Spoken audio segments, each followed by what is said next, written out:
The streetlights of Musutafu made the wet road shine like glass. Hawks moved above the traffic, quiet and fast. His red wings made small sounds when he shifted in the air.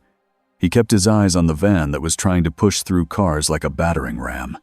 The driver was a villain with a steel jaw and panic in his eyes. "Stop the van!" a hero shouted from the ground. The van clipped a taxi. People screamed. Hawks clenched his teeth. He dropped lower. Feathers shot out like soft blades. They slid under the van's tires and lifted, just enough to tilt the van and slow it. The driver swerved harder. The van bounced into an intersection and skidded sideways. That was when the air tore open. It did not look like a normal quirk effect. There was no clear shape, no neat light. It looked like the world itself had been burned, like someone ripped a hole through a black curtain. A roar came through first, not a monster roar, an engine roar. A motorcycle burst out of the rip, already on fire. The wheels were flames. The exhaust was flame. The rider was wrapped in flame too, like a man made of heat. The bike landed in the middle of the intersection, straight in front of the van. The van slammed the brakes. It still hit the bike. The van's front end crumpled like it hit a wall. Hawks blinked. What? The rider did not fall. The bike did not slide. The flames under the wheels did not move like normal fire. They hugged the road like they owned it. Then the rider sat up. For a heartbeat, he looked like a man in a dark leather jacket with a heavy chain looped around his shoulder.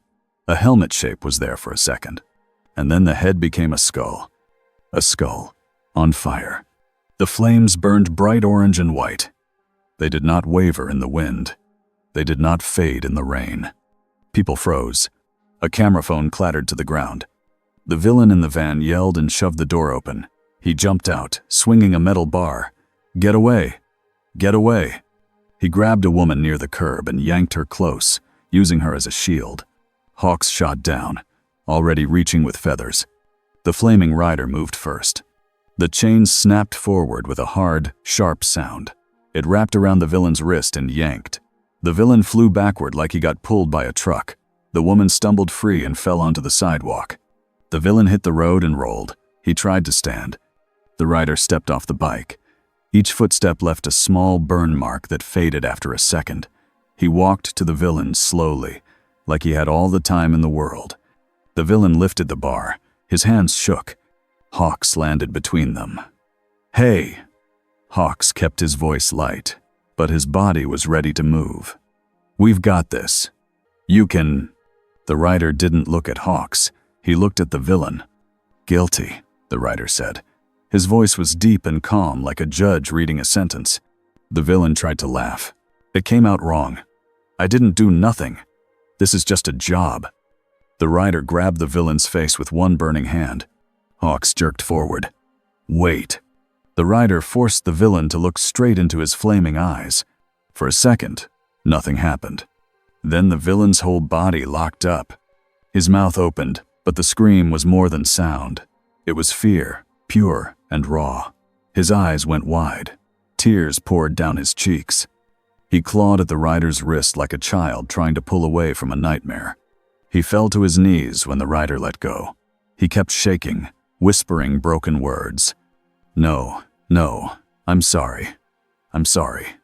I didn't mean..." Hawks stared. He had seen people scared. He had seen people broken. This was different. It looked like the villain was watching something only he could see.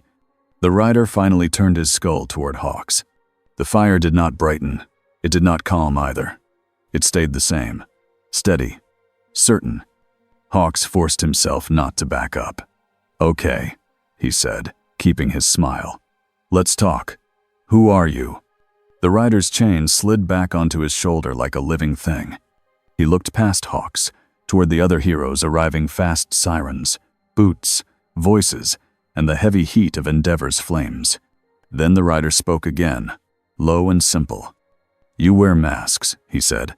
"Tell me, what do you hide?" Aizawa watched the footage 3 times in a row. The screen showed the same moment every time. A flaming motorcycle, a skull that shouldn't exist, a chain that moved like it had its own will, a villain who collapsed without a punch. Around Aizawa, the room was tense.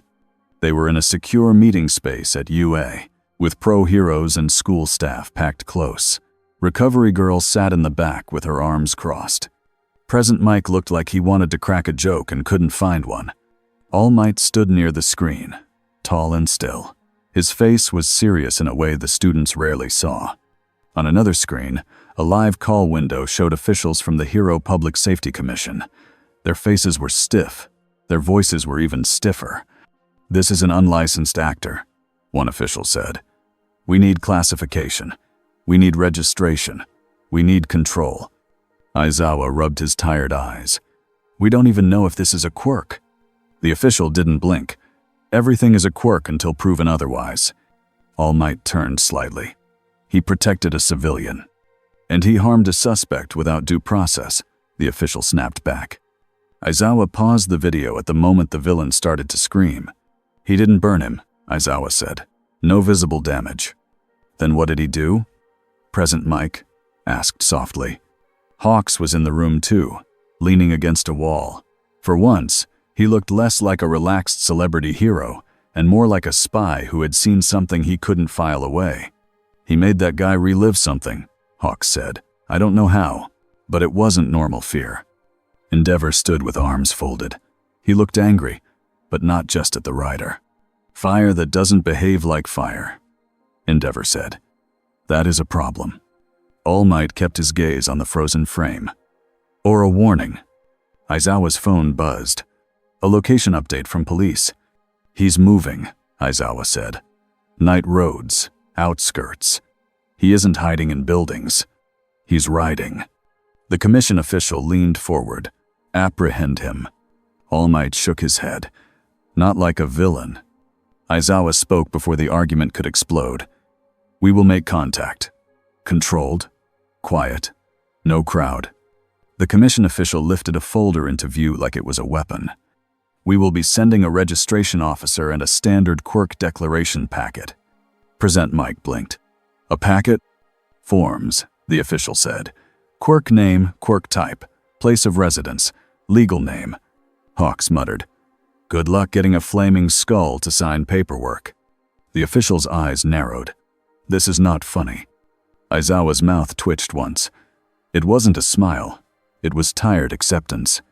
"It's happening anyway," he said. All Might stepped closer to Aizawa, his voice lowered. "Shota, be careful." Aizawa nodded. "I will." He looked at the door.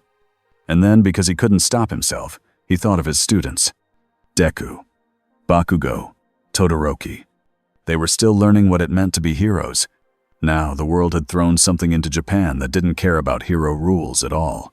Later that night, the city felt different. Deku stood on a rooftop, watching the skyline. He wasn't supposed to be here, but he couldn't sleep. He had seen the footage too. Everyone had. It was on every phone, every news site, every whispered conversation. A flaming skull on a motorcycle. It felt like something from a scary story. And still, he saved that woman. Deku gripped the railing. His mind ran fast. If he wasn't a quirk, then what was he? If he was a hero, why did he do that to the villain? A gust of wind made Deku's hoodie flap. He thought of All Might, and the idea of saving people with a smile. Then he thought of that villain's scream. It was not the scream of someone in pain. It sounded like the scream of someone finally forced to face themselves. Deku swallowed. Midoriya. Deku spun. Aizawa stood behind him, scarf loose around his neck. Deku bowed quickly. Sorry, Sensei. Aizawa didn't scold him. "I know. Go back inside." Deku hesitated. "Are you going to meet him?" Aizawa's eyes were half-lidded but sharp. "Yes." "Can I help?" "No." Deku opened his mouth. Aizawa cut him off with a single look. "This is not training. This is a situation that can get people killed." Deku's shoulders dropped. "Yes, sir." Aizawa turned away. Then he paused, just for a second. "If it goes bad," Aizawa said, "the best help you can give is staying safe and being ready tomorrow." Deku nodded. He watched his teacher walk off the rooftop like he was stepping into a storm. The contact plan was simple. Aizawa, Hawks, Endeavor, and a small support team would set a perimeter near a long industrial road outside the busiest districts. No civilians, no cameras, no crowd. All Might insisted on being nearby, even if he didn't lead the first approach. He said it was because he wanted to speak. Aizawa believed it was because All Might understood something the rest of them didn't. They arrived before midnight. The support team set up lights that could be turned on fast. Drones hovered low, silent. The police held back at a distance. And then, in the dark, the sound came. A motorcycle. Not loud in a normal way. Loud like it was cutting through the night. Orange fire appeared on the road like moving headlights made of flame. The bike rolled into the center of the empty stretch. The rider stopped and put one boot down. He didn't speak first. He just waited, like he already knew they were there. Aizawa stepped out of the shadows. His eyes focused. His quirk activated. The air around the rider flickered. For a brief moment, the flames dimmed. The skull shape looked less bright. Hawks leaned in, watching like he was studying a puzzle. Then the fire surged back. Not in a wild burst. In a calm correction, like something older than Aizawa's quirk simply refused to be turned off. Aizawa felt a cold weight in his chest. This wasn't a normal quirk effect. Endeavor's voice was harsh. "So you're not a quirk user?" The rider tilted his skull. "I am what your world needs." Aizawa kept his voice flat. "State your name." The rider's chain scraped against the asphalt as it shifted. "I have many names," he said. Hawks raised a hand in a friendly wave. "Cool. We'll take one." The rider looked at Hawks like he was measuring him. Then he said, "Spirit of Vengeance." Endeavor's flames rose higher on instinct. "That means nothing." All Might stepped forward then, slow and steady. "Maybe it means everything," All Might said. The rider's skull turned toward him. The fire didn't change, but Aizawa felt the room tighten anyway. All Might did not flinch. He stood tall, even without the full weight of his old power. He kept his eyes steady. "You saved a person," All Might said. "Thank you." The rider's voice stayed calm. "The innocent are not my enemy." Aizawa watched carefully. He didn't like how the rider said it. It sounded like a rule. Rules were good, but this rule did not belong to their society. Hawks spoke again, light but sharp. "Okay, not enemies. Great start. But you can't do what you did in public. You can't break minds." The rider took one step forward. The heat rolled off him, even from several meters away. "I did not break him," the rider said. "I showed him himself." Endeavor sneered. "That is still harm." The rider's skull turned slightly, like he was listening to Endeavor's anger and hearing something behind it. "You burn to be seen," the rider said. Endeavor's eyes narrowed. Aizawa's hand twitched toward his capture weapon. All Might raised a palm, a calm stop. "We need to understand," All Might said. "You came here through a tear in the air. You are not from our world. Why are you here?" The rider looked down at his hands, then at his chain. "Sometimes," he said, "the guilty run so far they think they are safe."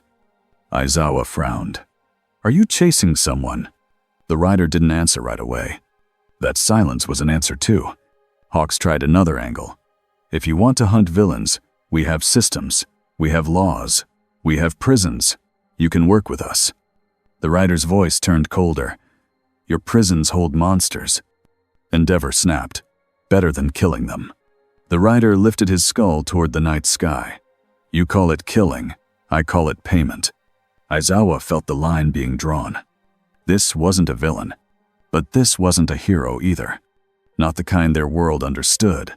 A support officer from the commission finally stepped up with a clipboard. The man was sweating. His hands shook a little. He cleared his throat. "Sir, under the Quirk Registration Act, you are required to declare your identity and ability. If you would just sign..." The rider looked at the clipboard. The paper edges curled. The ink on the pen bubbled. The officer yelped and dropped the whole thing as it started to smoke. Hawks let out a quiet breath that was almost a laugh. "Yep, forms hate him." Aizawa shot Hawks a look. Hawks shrugged like, What did you expect? All Might spoke softly, stepping closer than anyone else dared. I want to speak to the man inside, All Might said. Not only the fire. The rider's skull stayed aimed at All Might. Aizawa was ready to move if the chain snapped. Then the fire dipped. Just a little. A shape formed under the flame. A man's face, tired and rough, like someone who had lived too long with pain. The eyes looked human for a moment, even if the heat still licked around him. My name, the man said, voice lower now, is Johnny Blaze. The fire rose again, swallowing the human face back into a skull. Aizawa stored that name like a weapon in his mind. Johnny Blaze. Not a Japanese name. Not someone in their databases. Not someone in their world. All Might nodded once, as if the name mattered. Johnny, will you let us help you? The rider's chain slid off his shoulder and coiled at his side like a guard dog. I do not need help, he said. Aizawa stepped in. Then here is the deal. You do not act in public the way you did. You do not target heroes, and you do not enter secure facilities. The rider was silent. Hawks spoke, voice softer now. We're trying to keep people safe. That includes you. If the public decides you're a villain, you'll have every hero in Japan chasing you. Johnny Blaze's skull tilted. Then they will chase, he said. Endeavor's flames flared. You think you can take all of us? Johnny didn't brag. He didn't smile. He just said the truth in a flat voice. I have faced worse. Aizawa believed him. That was the problem. All Might took one more step forward. If you truly protect the innocent, then prove it. Work with us, even if you don't respect our laws. Johnny Blaze stared. Aizawa watched for any sign of trick or fear. There was none. Only purpose. Finally, Johnny spoke. I will not hunt the innocent, he said. And I will not lie. Hawks raised his eyebrows. That's something. Aizawa nodded once. We observe you. You stay out of crowds. If you become a danger to civilians, we stop you. Johnny's flames crackled, like a quiet answer. We will see, he said. Then he kicked the bike to life. The engine sound rolled through the night like thunder. He turned the bike slightly, ready to leave. All Might called out, Johnny. The rider paused without turning back. All Might's voice was firm but kind. This world has heroes. We save people, even people who have done wrong. Johnny's head turned just enough to show the skull profile. And my world, Johnny said, has a debt collector. He rode off, fire trailing behind him in a straight line that faded seconds later, leaving only warm air and silence. Hawks exhaled. So, he said, we made first contact with a flaming debt collector. Endeavor growled. He is a threat. All Might watch the dark road where the flames had been. He is a warning. Aizawa didn't speak. He was already thinking of contingencies. And far away, in a place no hero could reach with a simple patrol, another mind heard the same reports and smiled without joy.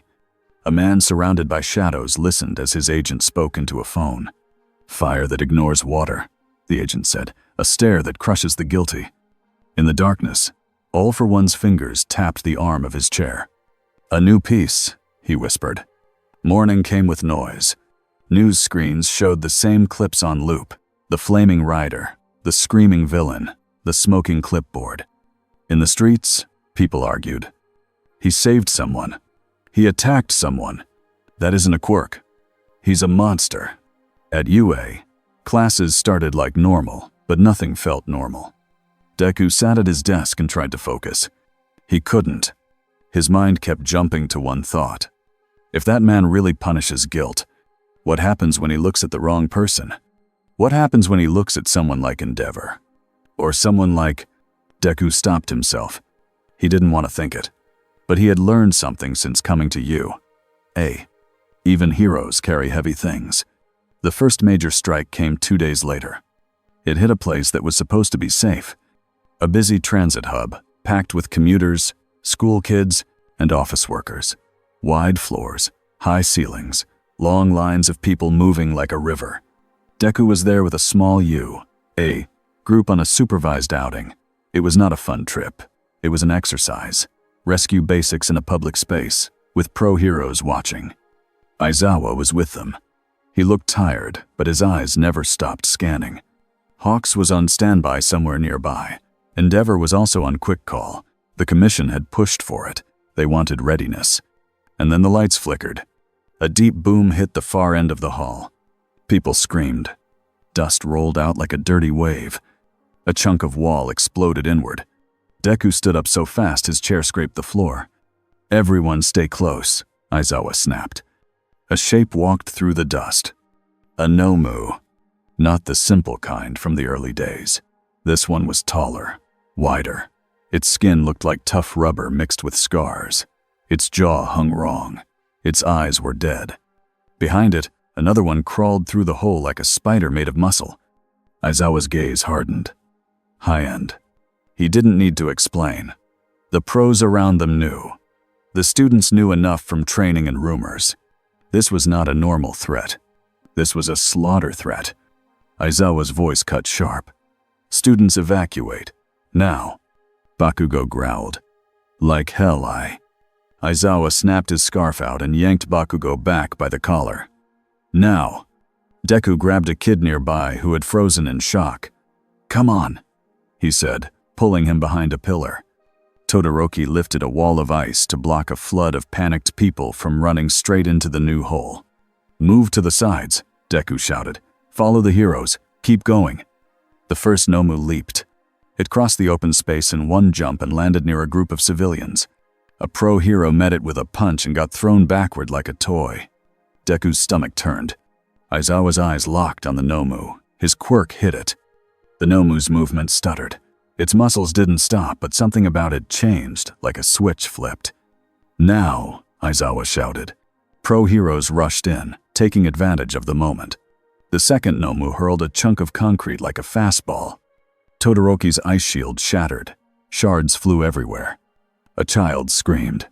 Deku moved without thinking. One for All surged into his legs. He launched forward and kicked the concrete into a different angle, sending it into an empty space instead of the crowd. The impact rattled his bones. He bit back a cry. "Midoriya," Aizawa barked. Deku landed hard. "I'm okay." He wasn't sure if that was true. The Nomu turned toward him like it smelled strength. Deku felt a cold squeeze of fear. Then the temperature changed. Heat rolled through the transit hall, heavy and wrong. Not Endeavor heat, not Todoroki heat. This heat felt like it did not belong indoors.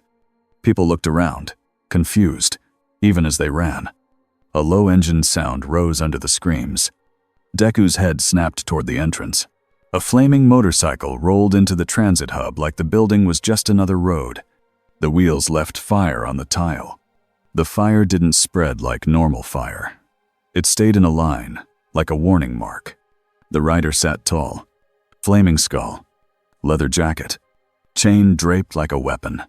All the noise seemed to dip for one breath, like the room itself held still to watch. Bakugo's mouth fell open. He shut it fast, angry at himself. Todoroki's eyes widened slightly, rare surprise showing through his calm.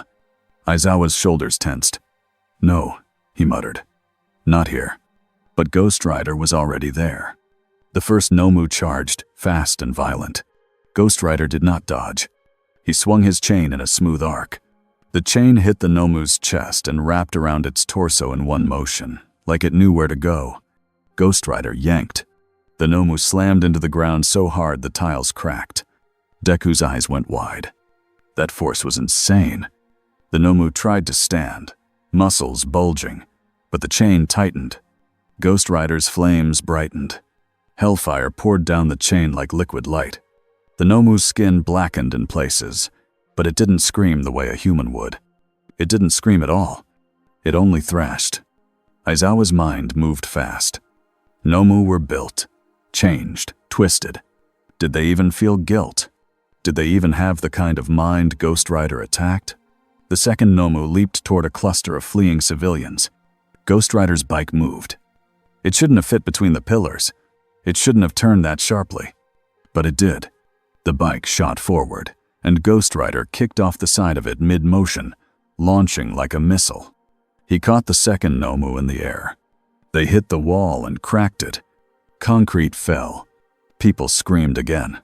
Deku saw one pro-hero freeze, staring at the flaming skull like it was the real threat. Deku didn't freeze. He watched the civilians. The falling debris was going to hit them. He ran. One for All surged again. He grabbed a woman and shoved her behind a support column. He turned and kicked a slab of concrete upward so it broke apart above the crowd instead of landing whole.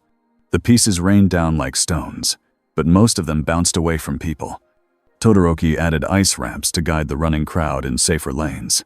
Bakugo blasted a hole in a jam of people, clearing space and yelling, "Move! Don't trip!" He sounded like a jerk, but he was helping. Aizawa stayed on the Nomu with his eyes, blinking as little as possible.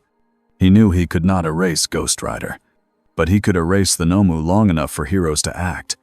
The first Nomu tore at the chain, muscles bulging like cables. Ghost Rider stepped closer. He grabbed the Nomu's face. Deku's heart jumped. Is he going to? Ghost Rider forced the Nomu to look into his eyes. The penance stare. For a second, nothing happened. The Nomu's dead eyes stayed dead. It didn't collapse. It didn't scream. It only kept struggling like an animal. Ghost Rider's skull tilted. It was the first time he looked uncertain, not afraid. Just like his usual weapon didn't fit this target. Aizawa saw it and took the opening. "Now," he shouted. A pro-hero with binding gear rushed in and helped anchor the chain. Another hero slammed the Nomu's legs with a heavy strike. Endeavor arrived like a firestorm through the shattered wall, his presence filling the space. "Move!" Endeavor roared, and civilians surged away faster. Endeavor's flames hit the first Nomu from the side, forcing it back. Ghost Rider's hellfire met Endeavor's fire for one sharp moment. The colors did not mix. Endeavor's flames looked normal next to the other heat. Endeavor noticed too. His eyes flicked to Ghost Rider. His jaw tightened. "You again," Endeavor growled. Ghost Rider's skull turned. Slow. "This place is full of fear," he said, "and guilty hands." Endeavor stepped closer. "This is a rescue zone. Do not use that stare on civilians." Ghost Rider's chain tightened around the Nomu again. "Then keep them away from me," he said, flat and final. Deku realized something then. Ghost Rider wasn't here because the heroes called him.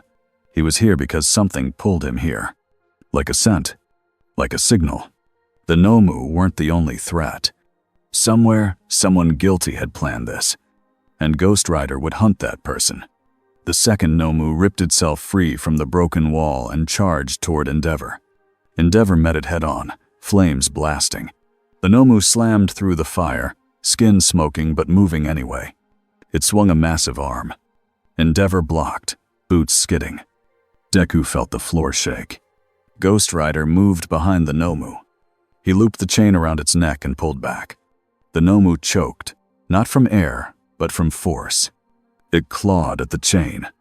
Ghost Rider's flames surged again, controlled and focused. The Nomu's skin charred deeper. This time, it shrieked. Not like guilt. Like pain. Aizawa's eyes narrowed. So hellfire could hurt even something like that, even if the stare didn't work. The fight shifted.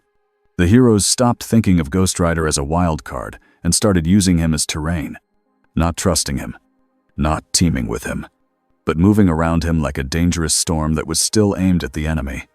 Deku saw the way Hawks arrived above, feathers spreading like a net. Hawks didn't dive in. He watched. He measured. He made calls into his earpiece, voice low and fast. "Nomu confirmed," Hawks said. "And he's here." "Yeah, the rider." Aizawa's scarf snapped out and yanked a falling beam away from a group of civilians. He didn't look away from the battlefield for more than a blink. The first Nomu, still chained, dug its fingers into the floor and tore up chunks of tile to throw. Ghost Rider flicked his wrist. The chain snapped. It knocked the debris out of the air like a whip. The debris shattered against a wall instead of hitting people. Deku felt his mouth go dry. That control. That speed. This wasn't random power. This was skill. Built from a life of violence and survival. Then, like a knife slipping into a gap, The true target made itself known. A man in a hood stood at the far end of the hall near a service doorway. He held a device in his hand, watching the battle like he was watching a video game. His eyes were cold, not scared, not amazed, satisfied. Deku saw him first, because Deku was always looking for the person behind the danger. He pointed. There, the handler. Aizawa's gaze snapped. Ghost Rider's skull turned too. For the first time, the flames on his head flared higher. He stepped toward the hooded man. The hooded man backed up, still calm, and pressed the device. The remaining lights in the transit hub died. Emergency lights kicked on, red and dim. The hooded man vanished into the doorway. Ghost Rider moved fast. He swung his chain toward the doorway. The chain struck the metal frame, but it was too late. The door slammed shut. Locks clanked. Deku ran toward it, but a shockwave hit from behind as Endeavor and the second Nomu crashed into a pillar. The ceiling groaned. Dust poured down. People screamed again, even as they fled. Aizawa shouted, "Keep moving, don't stop." Deku stopped running toward the door and turned back. If the ceiling fell, it didn't matter if they caught the handler. People would die. Ghost Rider stared at the closed door for one long second. Then he turned away from it. That choice was a shock. He chose the crowd. He chose the innocent. He moved to the center of the hall and spun the chain in a wide circle. The chain didn't hit anyone. It made a ring of heat and force that pushed falling debris outward. A slab of ceiling came down. The chain struck it mid-fall and snapped it apart. Pieces crashed around Ghost Rider's boots. He didn't move. He held the space like a shield made of fire and steel. Deku watched, breathing hard. He felt something twist in his chest. This wasn't a hero who smiled, but it was someone who refused to let people die in front of him. The Nomu, hurt and furious, tried one last lunge toward Ghost Rider. Ghost Rider met it with a straight punch. The punch didn't look flashy. It didn't need to. The Nomu's head snapped sideways. Its body skidded and rolled across the floor. Endeavor slammed it again with a blast that pinned it. Pro-heroes rushed in with restraints designed for monsters. The hall filled with the sound of heavy chains and locking clamps. When it was finally still, when civilians were mostly gone, the silence felt louder than the fight. Hawks landed near Aizawa, eyes scanning. "He didn't chase the handler," Hawks said quietly. Aizawa's voice was tight. He chose the crowd. Endeavor glared at Ghost Rider. He still came into a public space. Ghost Rider didn't argue. He looked around the ruined hall, at broken tile and smoke and scattered bags left behind. Then his skull turned toward the remaining heroes. "You build cages," he said. "They break." Aizawa stepped forward, tired anger in his chest. "We rebuild them. We do it so people can live." Ghost Rider's chain slid back onto his shoulder. "The guilty planned this," Ghost Rider said. "I can smell it." Hawks held up a hand. "Okay, and we can track it too. With intel, with teams, with plans." Ghost Rider's skull tilted slightly, as if Hawks was a fly buzzing near his ear. Then he spoke, and his voice was low enough that only the closest heroes heard. "Your plans are slow," he said, "and every second is someone's last breath." Deku flinched at how true it sounded. Before anyone could answer, Ghost Rider mounted his bike again. Aizawa tensed. "Where are you going?" Ghost Rider looked back once, not at Aizawa, at Deku. Just for a second. Deku felt like the flaming eyes looked through his skin, but they didn't burn him. They didn't accuse him. They judged something else, something deeper, something like intention. "The one who pressed the button," Ghost Rider said. "He is not finished." Then the engine roared. The bike rolled forward. And once again, it moved like the building was a road and the world was his lane. He drove straight through a broken section of wall, flames trailing behind him, vanishing into the open air outside. Deku stood in the red emergency light, chest rising and falling. He could still hear the screams from earlier in his head. He could still see the villain from the first night shaking on the ground. Now he had seen it up close. Ghost Rider wasn't a rumor. He wasn't a costume. He was a force. Aizawa looked at the hole in the wall where the rider had left. Then he looked down at his own hands. He had built his whole style around control, around stopping powers. And tonight, he had met something that didn't fit the rules. Somewhere far away, cameras would replay this fight again and again. People would not talk about the Nomu first. They would talk about the flaming skull on the bike. And the world would start to ask a new question, louder than ever. Was this thing here to save them? Or to judge them next? The news did not stop. Every screen in every shop showed the same clip. A flaming motorcycle rolling into a transit hall. A skull that burned without smoke. A chain snapping out like it could think. A monster that should not have screamed. Screaming anyway. Hawks stood behind a row of microphones and bright lights, trying not to squint. He kept the same easy smile he always used, the one that told people everything was under control. It was not under control.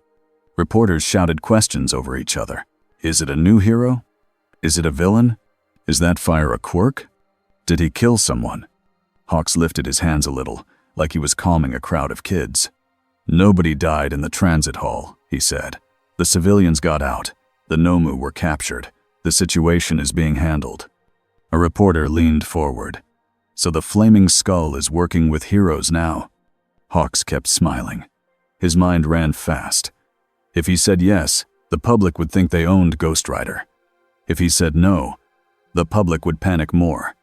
If he said we don't know, the commission would crush him later. We are in contact, Hawks said carefully. We are learning what we can. Another reporter shouted, What is his name?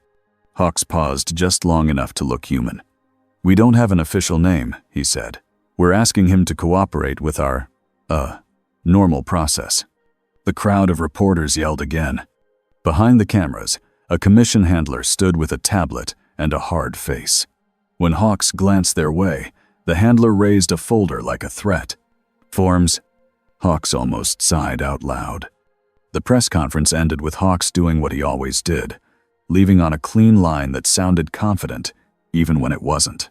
Please stay calm, he said. Heroes are here. Then he slipped away through a side door, past security, into a hallway that smelled like fresh paint and stress. The handler caught up fast. Takami. Hawks didn't correct them. Not now. Yeah? The handler shoved the folder into Hawks's arms. You will deliver this. Hawks looked down. It was thick, lots of pages, boxes to tick, lines to sign. There was even a page titled Quirk Category and Limitations. He gave the handler a look. You want me to hand paperwork to a guy whose head is on fire. You will deliver this, the handler repeated. Like saying it twice made it smarter. We need classification. Hawks leaned his head back against the wall for 1 second. Okay, he said. Sure. Great plan. Love it. He pushed off the wall and walked, flipping the folder open as he went. There was a space for legal address. Hawks snorted. Yeah, he lives on road. Apartment hell.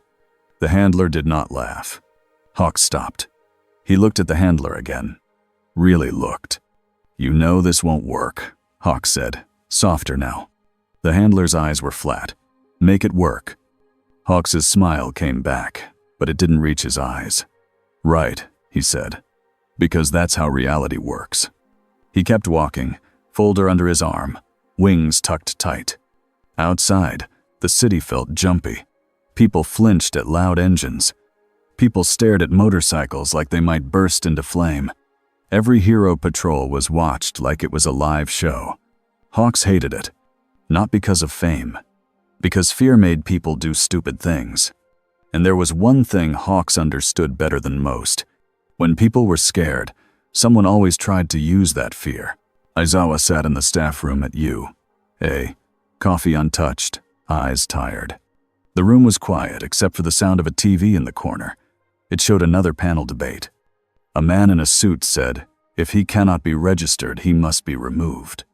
A woman with a hero analyst badge said, but he saved civilians. He fought Nomu. Another man snapped, a vigilante with mind attack powers is still a threat. Aizawa turned the TV off. He didn't need noise. He needed plans. On his desk were notes, short, clean. the way he liked them. Do not approach alone. Keep civilians away. Avoid eye contact if he targets you. Assume erasure is unreliable. Assume physical restraint is possible but risky. Talk first. Move second. All Might stepped into the room, slow and steady. He looked like he had slept even less than Aizawa.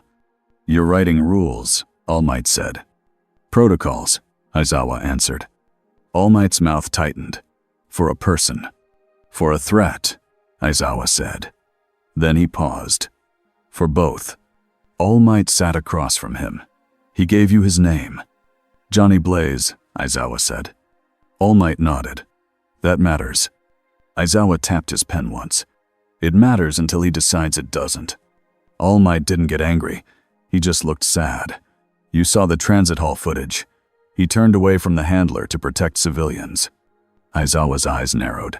Yes, that's the only reason this isn't a containment order already. All Might leaned forward.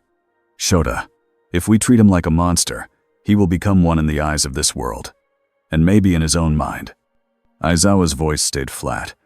If we treat him like a friend and he snaps, kids die. All Might didn't argue that. He couldn't.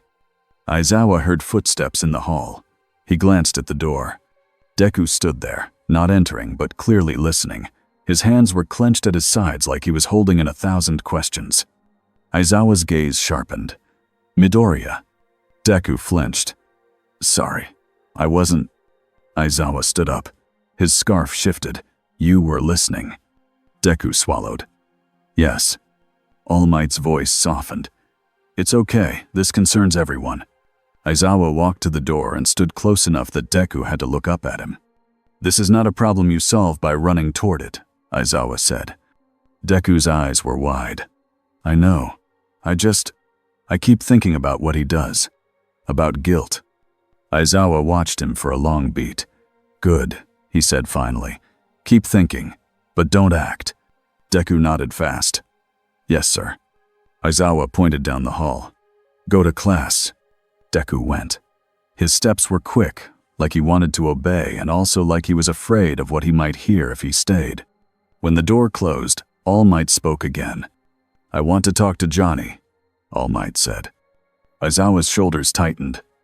Alone? No, All Might said. Near you, near Hawks. But I want it to be a conversation, not an ambush. Aizawa hesitated. He didn't like it, but he also knew All Might was the only person who could talk to someone built from pain and purpose and not flinch. Fine, Aizawa said. But if the skull comes out and you're in danger, I pull you back. All Might gave a small smile. Fair. Aizawa picked up his pen again and wrote one more line. Do not let him become someone else's weapon. He didn't know if it was possible, but he knew it was necessary. Johnny Blaze rode on a back road outside the city, where the streetlights were sparse and the air smelled like wet trees. The bike's flames were quieter out here. Still burning, still wrong, but less showy. Johnny didn't need to scare people. He didn't want to. He wanted the pull to stop. It didn't stop. It tugged at him like a hook behind his ribs, pointing toward places full of pain. Places where someone had done something awful and felt nothing. In his world, that pull was familiar.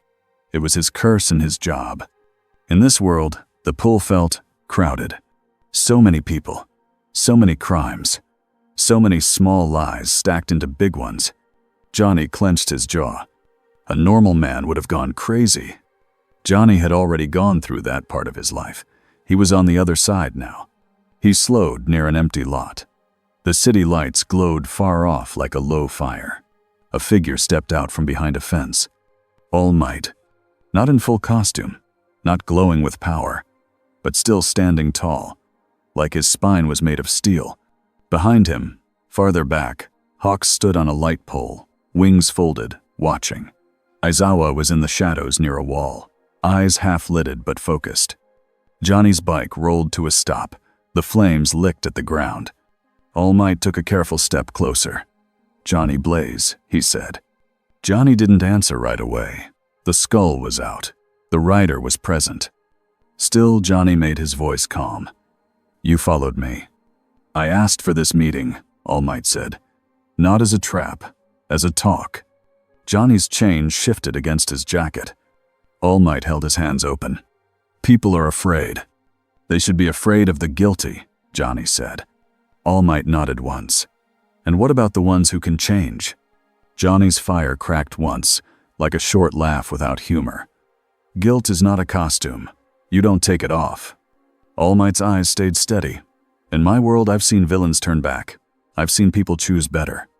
Johnny's skull tilted. And how many didn't? All Might's mouth tightened. He didn't lie. Many. Johnny stepped off the bike. The heat pushed outward. Hawks shifted on the pole, ready. Aizawa's scarf lifted slightly in the breeze. All Might didn't move back. You keep asking for my help, Johnny said. But your system protects monsters. It protects society, All Might corrected. It protects people from chaos. Johnny's voice lowered. Your laws are a fence. Evil climbs it. All Might took one breath, slow. Then help us reinforce the fence. Johnny stared at him for a long moment. Then the flames dipped. Just a little. Johnny's face appeared again, human, tired, with eyes that had seen too much. He looked older than he should. You want me to be a hero, Johnny said, plain and direct. All Might shook his head.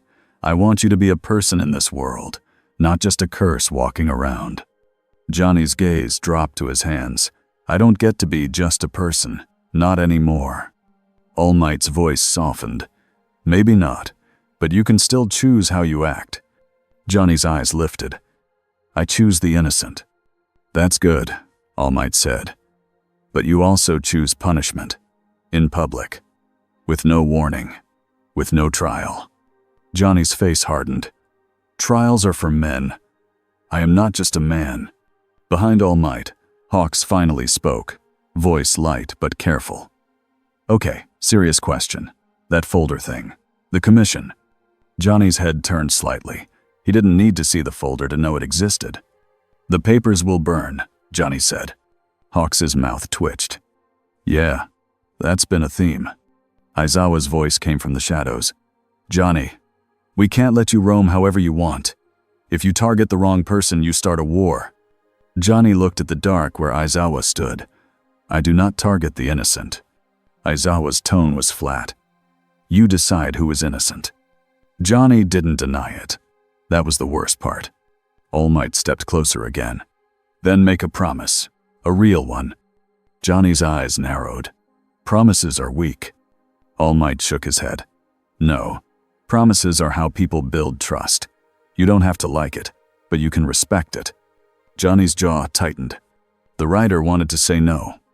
The rider wanted to ride away and keep hunting. But Johnny remembered being human. He remembered people he failed. He remembered what it felt like to want someone to stop him before he made the wrong choice. What promise? Johnny asked. All Might's voice was simple.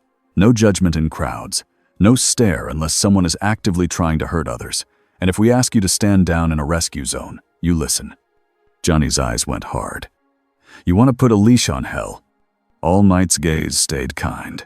I want to keep children from becoming ashes because adults couldn't talk. Johnny's throat tightened. He hated how that line hit him. He hated that it made sense. After a long silence, he gave a small nod. In a rescue zone, Johnny said slowly, the innocent come first. Aizawa's shoulders loosened a fraction. Hawks let out a quiet breath. All Might gave a small, relieved smile. Then Johnny's face vanished again as the flames rose and the skull returned. But understand this, Ghost Rider said, voice deeper now. If your heroes protect the guilty while they hurt the innocent, I will not ask permission. Aizawa's eyes narrowed again. And if you cross the line, we stop you. Ghost Rider turned toward the road. Try. He mounted the bike. Hawks called out. One more question. Who ripped the sky to drop you here? Ghost Rider paused. His skull angled toward the city lights far away. I didn't choose this world, he said, but something brought me. Then he rode off, flames trailing behind him like a warning line. All Might watched until the fire was gone. Then he whispered almost to himself, He's not lying. Aizawa answered, voice low. that doesn't mean he's safe.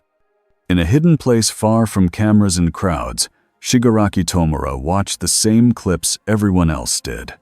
He sat slouched in a chair, scratching his neck until the skin turned red. The screen showed the transit hall again. Ghost Rider, standing under red emergency lights, chains spinning, holding falling debris back like it was nothing. Shigaraki's mouth twisted. "Stupid," he muttered. A voice behind him spoke like smoke sliding over stone. Not stupid, useful. All for One stood in the shadows, calm, patient, like he was never in a hurry.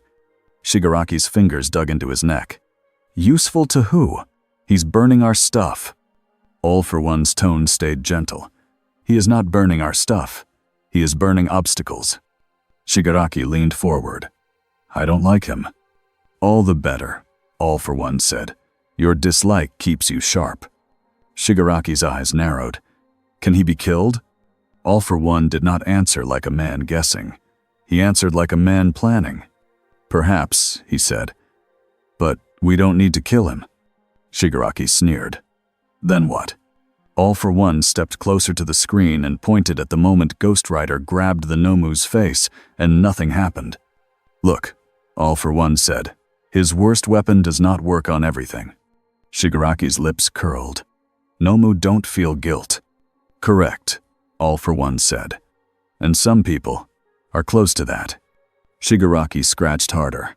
I don't feel sorry. Not for anything. All for One's mask hid his smile, but the pleasure was there. That is why you are special. Shigaraki stared at the screen. He said he can smell guilt. All for One nodded. Then we will give him a scent so strong he cannot ignore it. Shigaraki tilted his head. A trap. A direction. All for One corrected. We point him at a place filled with the worst of humanity. Shigaraki's voice lowered. Tartarus. All for One's fingers tapped the arm of his chair once. Yes. Shigaraki's eyes sharpened with interest for the first time. You want him to break it. All for One's tone stayed calm. I want him to arrive. I want the heroes to panic. I want the prison to strain under pressure. Shigaraki leaned back. And while everyone looks at the flaming skeleton, All for One's voice turned almost kind. We take what we came for. Shigaraki's hand stopped, scratching for a moment. And what's that? All for One looked toward the dark ceiling like he could see through it. A key, he said softly. A person, a weapon, a piece of information. He turned back to Shigaraki. And one more thing, he added. Shigaraki narrowed his eyes. What? All for One's voice became a quiet lesson. We learn if hell can be controlled. Johnny Blaze did not sleep. He rode. In the city, he stopped small crimes fast. A mugger in an alley. A man trying to drag someone into a car. A group beating a shop owner in the dark. Each time, the chain snapped out. Each time, the guilty froze when the flames got close. Sometimes, Johnny didn't even need the stare. The skull was enough. But every time he saved someone, he felt the same problem. The city did not understand what he was. The heroes did not understand what he was.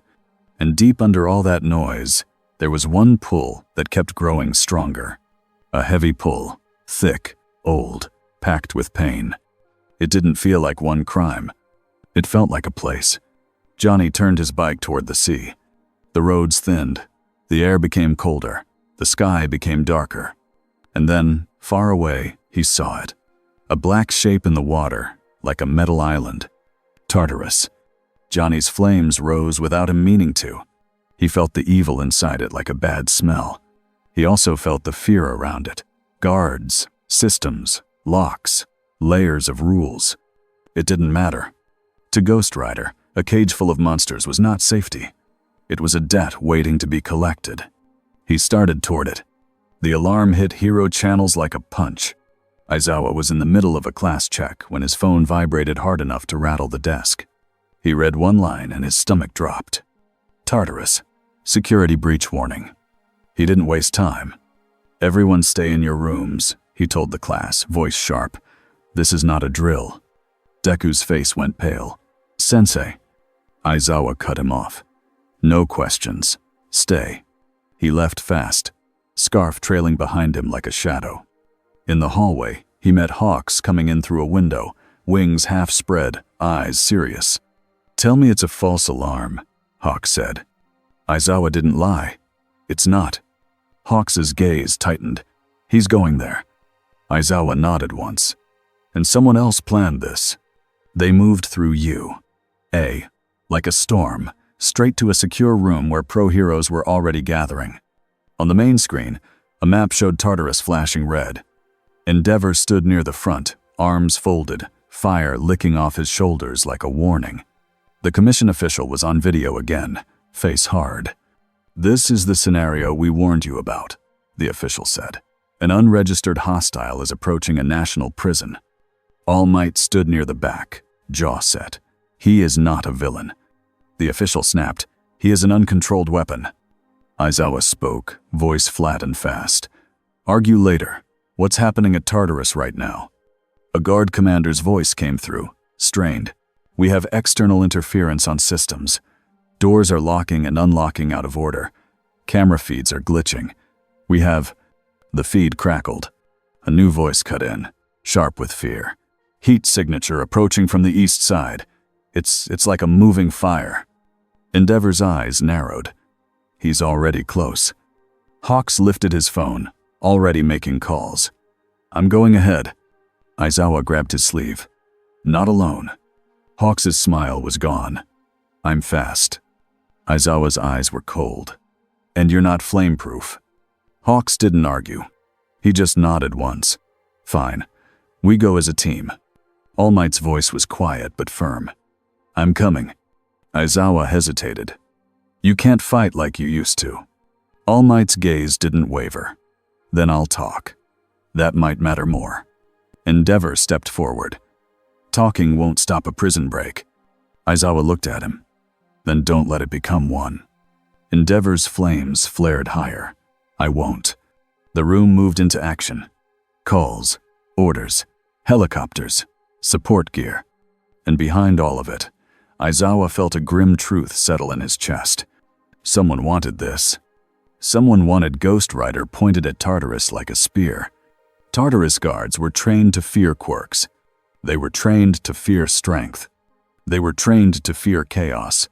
But as Guard Captain Imai stood inside the main control hall, listening to alarms stack on top of alarms, he realized he had not been trained to fear a curse.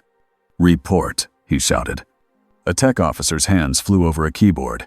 "Cameras are going down in sections. We're losing angles." Another shouted, "Power is stable, but control is not. Doors are taking orders from something else."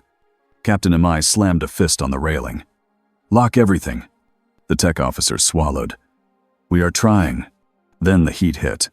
It seeped in first. Not like a normal fire. Like a furnace door opening far away. Guards looked at each other. "Is that Endeavor?" one asked, voice tight. "No," another whispered. "Endeavor feels different." Captain Imai's radio crackled. "Captain, east outer deck, visual contact." Captain Imai grabbed his radio. "Speak." The voice on the other side sounded like it was shaking. "A motorcycle is driving on the water." Captain Imai froze. "What?" "I'm not joking," the guard shouted. "It's driving on the water, and the wheels are fire, and—" The radio screamed with static. Then, through the glass of the control room, Captain Imai saw it. A line of orange light sliding across the sea toward the prison. A bike. On the water. Getting closer. The line reached the outer deck. The bike climbed the side wall like the wall was flat ground. Captain Imai's mouth went dry. The rider stopped at the outer gate. The outer gate was thick metal, built to withstand explosives. The rider didn't punch it. He put one burning hand on it. The metal started to glow, not melting fast like a torch, changing, like the heat was inside it now. The lock mechanisms groaned. A tech officer screamed, "The gate is heating up, pressure is rising." Captain Imai grabbed a mic and shouted into the prison-wide system, "All units, external threat at East Gate. Prepare to."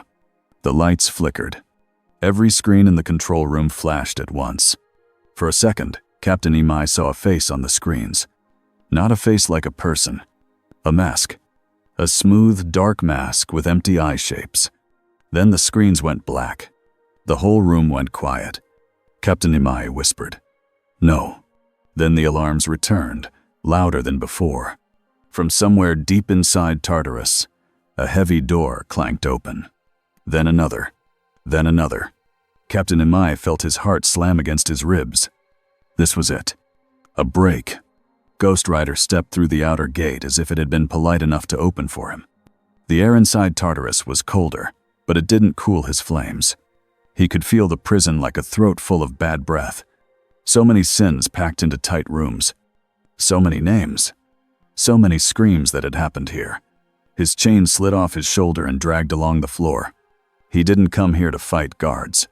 He didn't come here to kill heroes. He came here because the pull had become a shout. And he came here because someone, somewhere, thought this place was safe. Ghost Rider didn't believe in safe. He believed in innocent.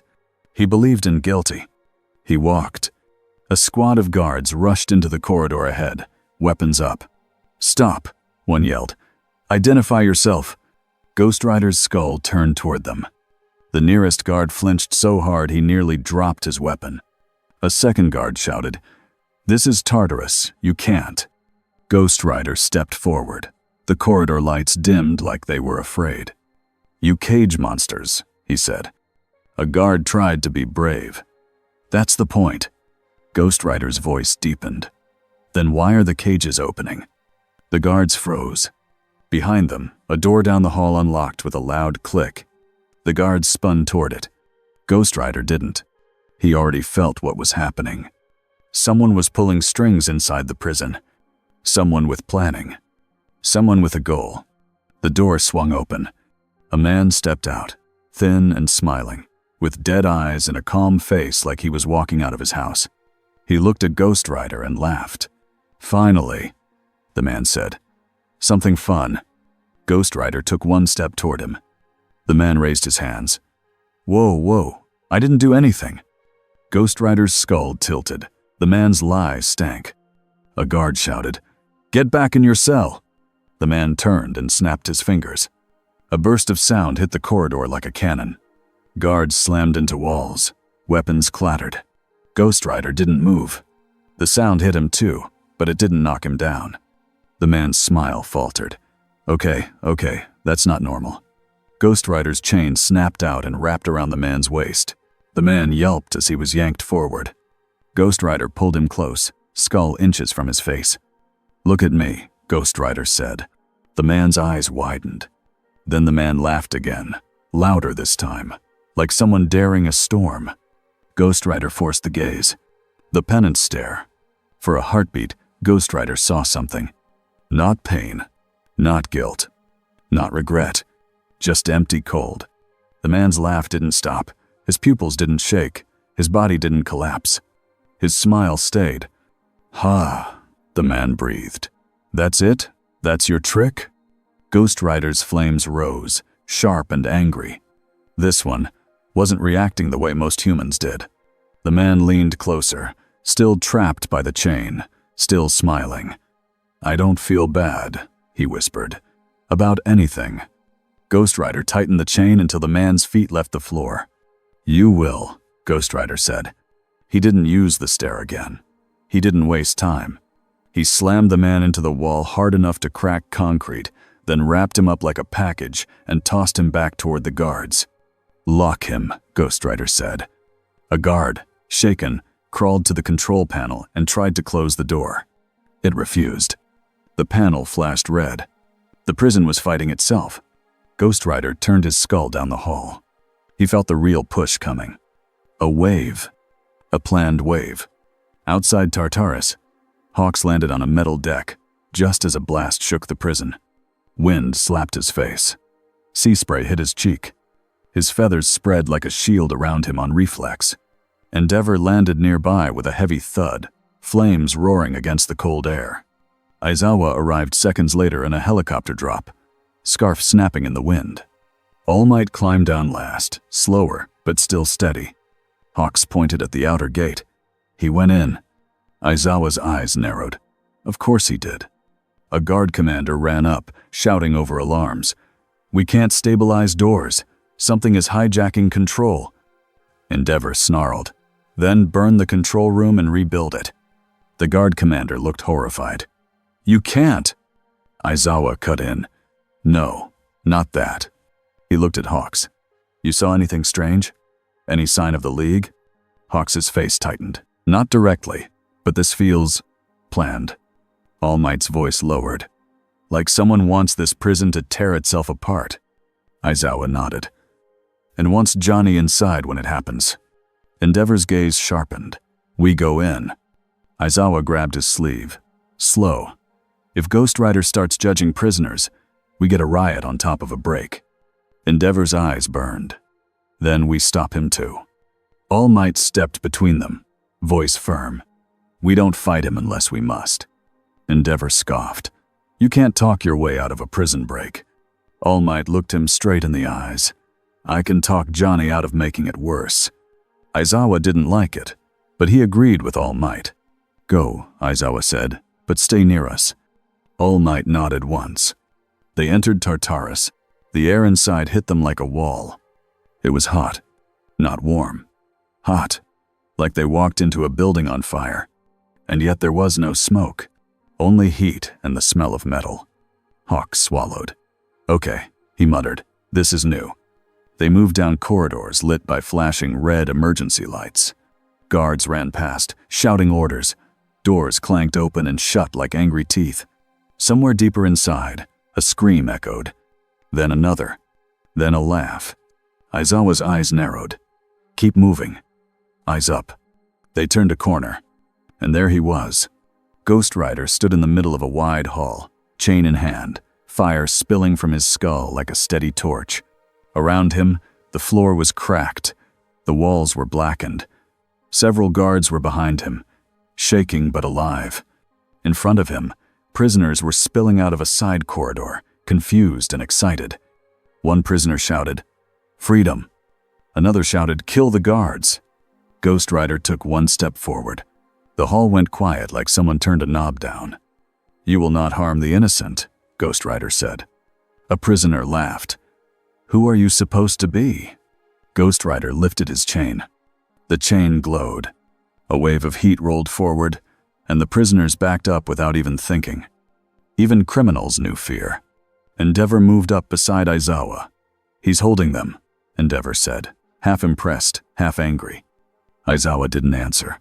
His eyes were on Ghost Rider's posture. Johnny wasn't wild. He was controlled. That made him more dangerous, not less. All Might stepped forward. "Johnny." Ghost Rider's skull turned. For a second, Aizawa thought Ghost Rider might ignore him. Then the flames dipped just enough for Johnny's voice to sound human again. "This prison is breaking," Johnny said, "and the monsters are walking." All Might's tone was calm. "Help us contain it." Johnny's eyes flicked to the prisoners. "Containment is slow." Hawk spoke from behind, careful. "We need order. We need doors locked. We need guards alive." Johnny's jaw tightened. "Then stop the hand that opened the doors." Aizawa's eyes sharpened. "You feel the source." Johnny nodded once. Deep, cold, like a spider in the walls. Endeavor stepped forward, voice rough. "Then point. I'll burn it." Johnny's eyes turned toward Endeavor. Endeavor's shoulders stiffened. He knew what Johnny could do. The room felt tight. Johnny didn't use the stare. He didn't threaten. He just said the truth. "Your fire is loud," Johnny said. "This isn't a fire problem." Endeavor's teeth clenched. Aizawa stepped in before the tension snapped. "Johnny, if you start judging prisoners, this turns into chaos we can't control." Johnny's eyes went hard. "They're guilty." Aizawa didn't blink. "Some are. Some are here because the system threw them away. Some are sick, some are broken. You don't know every story." Johnny's voice lowered. "I can smell it." Hawks' feathers lifted slightly. "And what about the ones who don't feel guilt?" Johnny's gaze turned colder. "Then, they are worse." A prison door behind the prisoners clanked open. A tall figure stepped out, moving slow, like he wanted to be seen. He wore a blank expression. His eyes were calm. Too calm. He looked at Ghost Rider and smiled like he was meeting a new toy. Johnny's flames rose. That pull in his chest snapped hard toward this man. Guilt. No. Not guilt. The lack of it. Johnny took one step forward. All Might reached out a hand. Johnny. Johnny didn't stop.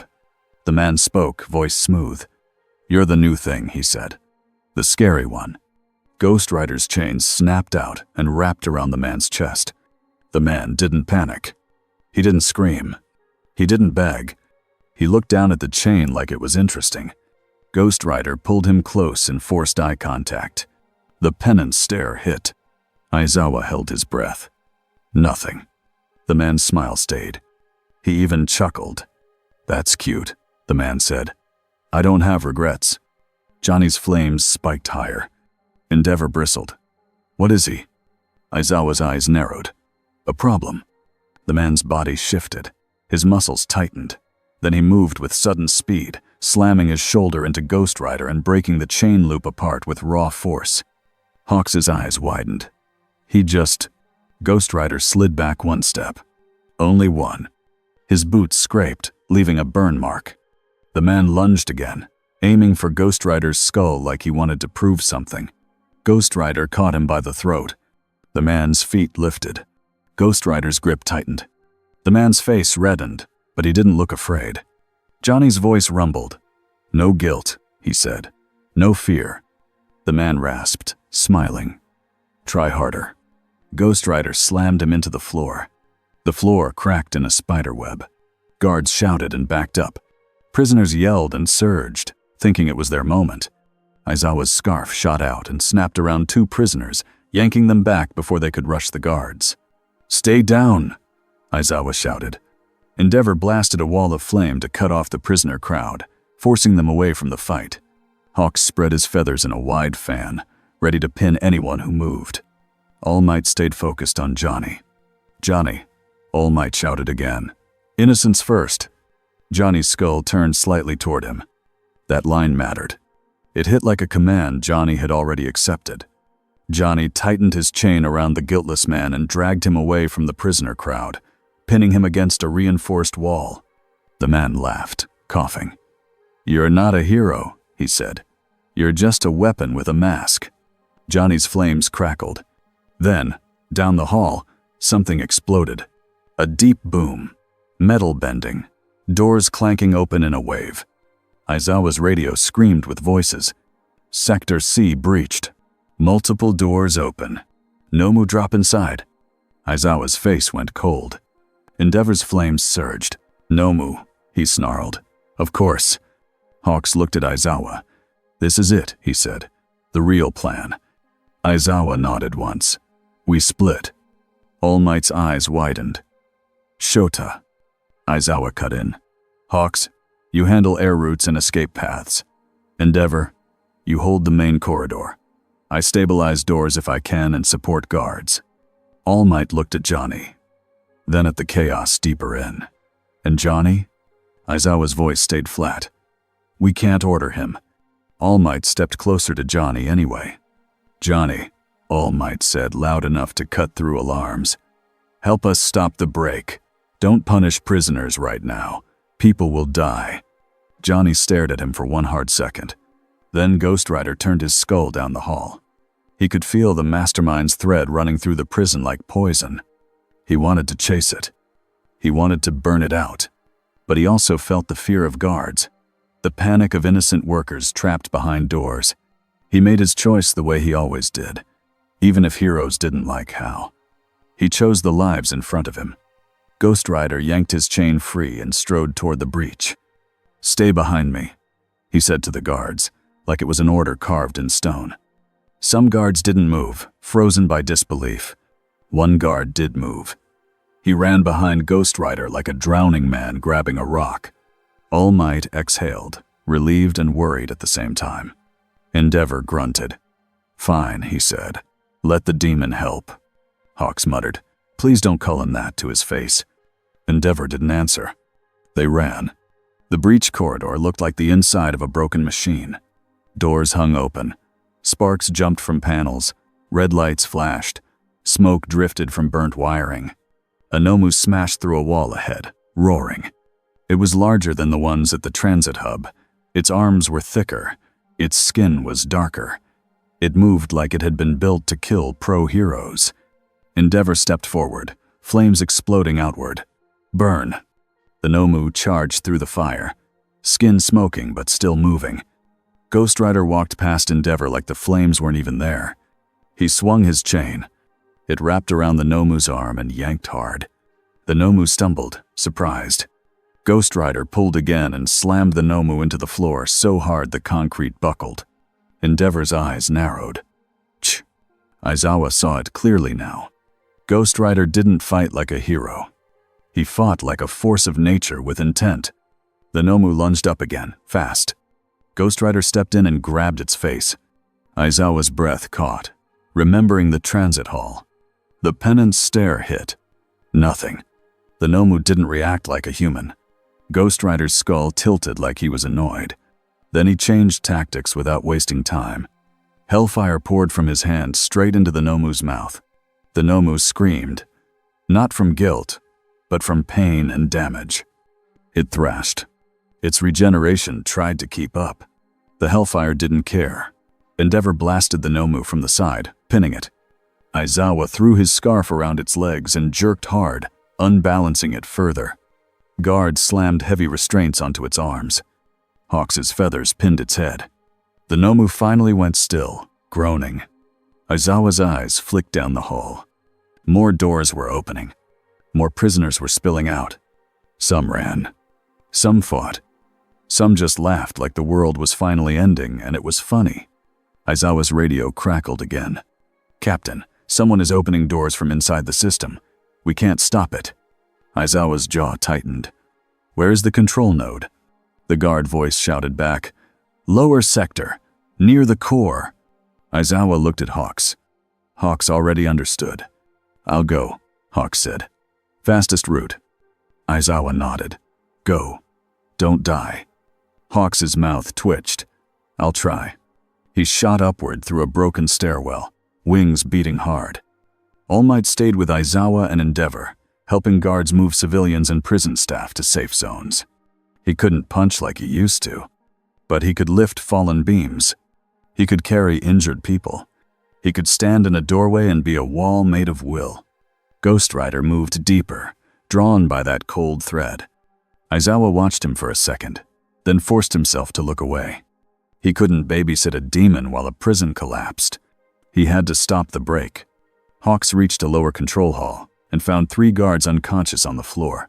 The room lights flickered. Screens flashed in weird patterns.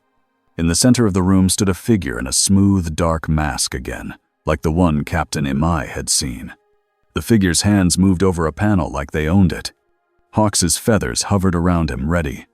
"Hey," Hawks called, voice light. "You're not supposed to be in here." The masked figure turned their head slightly. They didn't speak. They lifted a hand. The air warped. For a split second, Hawks felt like the floor dropped out. A hole opened beside him, like space itself got punched. Hawks's eyes widened. "Warp." He threw feathers out, anchoring them into walls to keep from being pulled. The masked figure moved fast, trying to open a wider gate. Hawks flicked his wrist. Feathers shot like darts, aiming for the figure's arms and shoulders, trying to pin them without killing. The masked figure twisted away with sharp control, but a feather cut their sleeve and pinned fabric to a panel. The figure hissed. Hawks pressed in, moving like a blade. "Who are you working for?" The masked figure didn't answer. They slammed their hand onto the main console. Every door indicator on the screen flashed green, then red, then green again. Hawks's stomach dropped. "Stop," Hawks said, voice losing its playfulness. The masked figure opened a warp gate behind them. Hawks lunged. He grabbed the figure's wrist. For a second, they struggled, locked close. Hawks felt the figure's arms shake, not from fear, from effort. This person was strong. Then the figure twisted, slipping free like smoke, and vanished into the warp. The gate snapped shut. Hawks landed hard, breathing fast. He looked at the screens. The system was still glitching. The prison was still opening and closing like a mouth.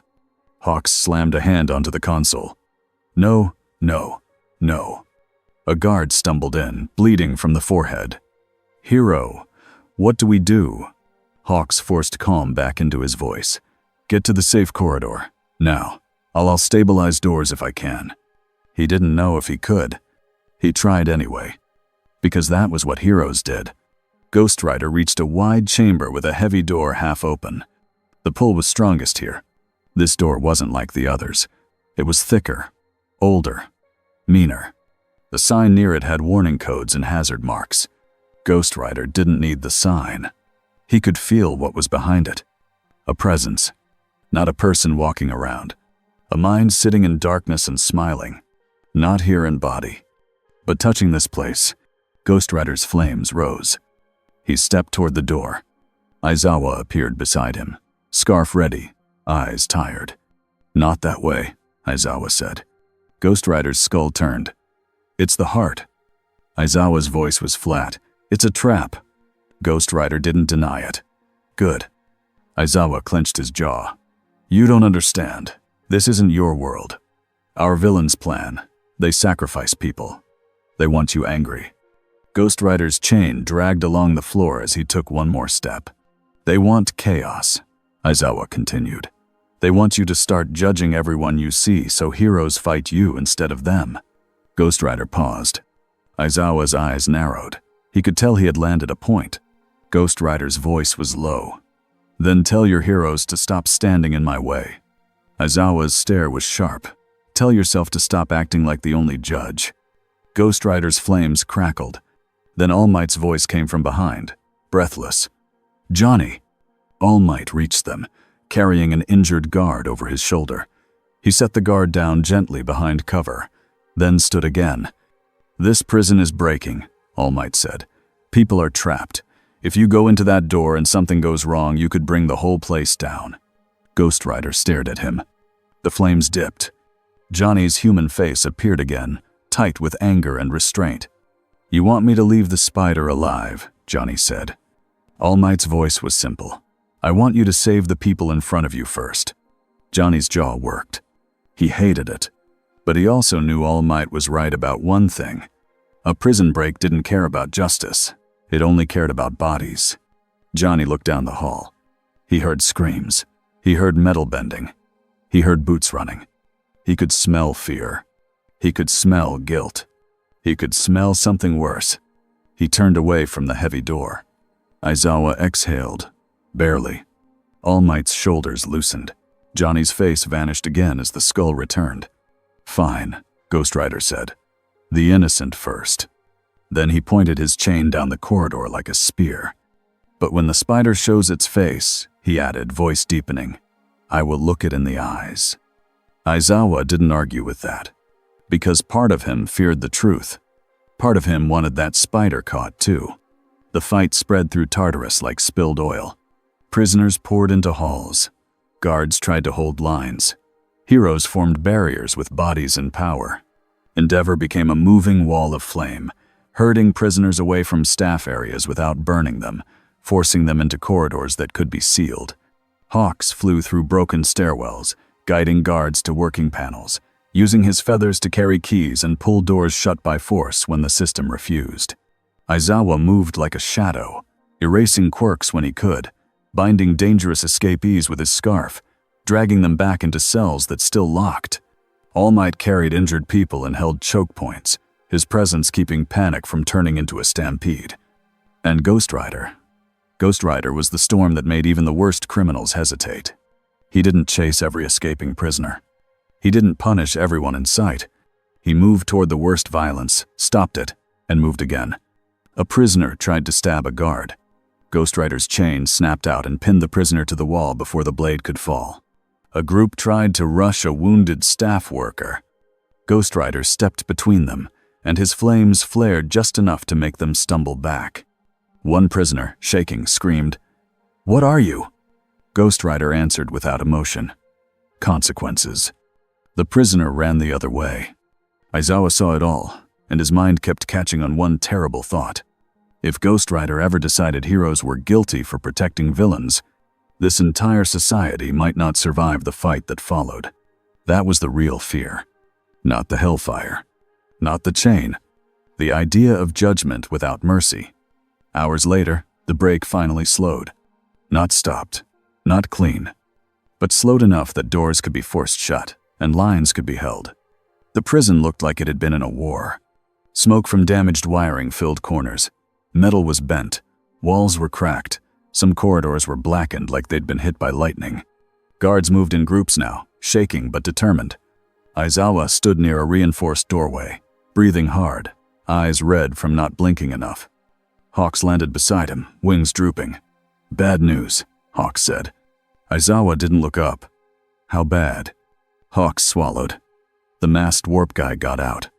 Aizawa's jaw clenched. "Of course." And Hawks hesitated, then forced it out. A few cells opened that shouldn't have. People escaped into the C corridors. We blocked most, but not all. Aizawa closed his eyes for 1 second. Then he opened them again. "Who?" he asked. Hawks shook his head. "Not sure yet. Tartarus is chaos right now. Lists are a mess." Aizawa almost laughed, but it would have sounded like a breakdown.